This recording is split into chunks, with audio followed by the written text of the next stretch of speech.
Thanks for having us here. It's always great to come down to Cardiff and be with all you guys. So.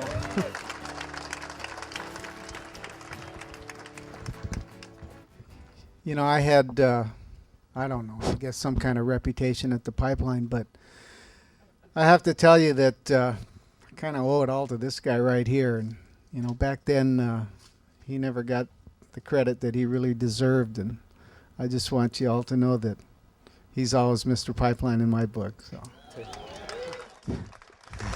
Thanks very much, Gerry. That's very gracious of you, Gerry. But I'd like in turn to give a lot of the credit to a couple people that Gerry and I surfed with a lot back then that came out from town. Jimmy Lucas is one of them.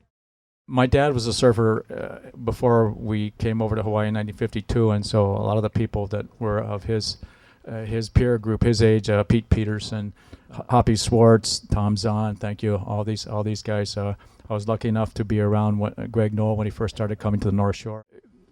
Gerry's, like I said, very gracious and giving me a lot of credit for being one of the first guys to surf pipeline. But I and several other of our group were really impressed with a guy from the San Diego area here. I'm sure most of you know Butch Van Arsdale and Butch and Dave Willingham, guys like that. John Peck, who I think is here tonight, were some of the early chargers there at Pipe, and Gerry and I were impressed and tried to take a page out of their book, as it were. And when the shortboards came along, it became easier to become confident riding there at Pipe. Gerry? Yep. Well, we got some pictures here of.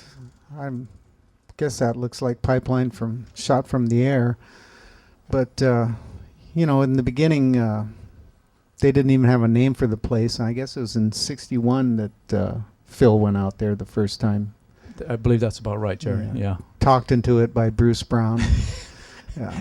He went out there, and, it must have been quite a feeling for him to paddle out there at a place that was considered, too dangerous to surf. And he went out there, and although a little tentative, he rode a couple of waves. And after that, I guess it was like the dam breaking.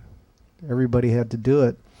But, Jock had really a unique position because he was young, and he was one of the youngest guys that lived out on the North Shore and grew up there and was really comfortable out there when all of us were driving out from town to try and surf these waves. And he was just so familiar with the place. And I remember the first time I went out to the pipeline, I think it was in '62 or something, and me and a friend of mine went out there, and it was just a small little day, 4 feet, and we tried to take these waves. As you can see from this shot here, they were so steep, and even at 4 feet, and we couldn't make a single takeoff, and we kept losing our boards and going in. Finally, we became so frustrated we just were body surfing, and then Jock paddled out.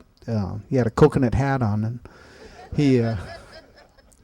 he just proceeded to take the place apart. I think we were probably all about 14 years old, 13 years old or something.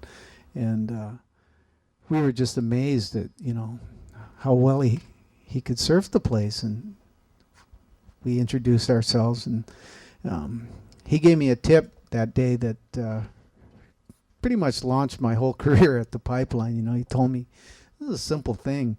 He said, you're trying to go straight down, take off at an angle, and you'll have a lot more success. And that was it. I mean, and then me and my friend, he was Tommy Chamberlain. We had to go to a class picnic out at Laia, and we were having so much fun we forgot what time it was, and we were late. And we were, Jock, do you know what time it is? And nobody wore watches back then.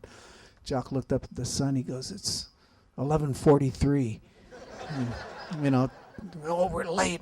We're supposed to be there at 11. Then we raced in, got back to the car 2 minutes later, and Tommy pulled out a watch and said 11:45. How did he know that? We found out he knew a lot more than just that. In 68 and 69, this guy right here was by far the best surfer in the world.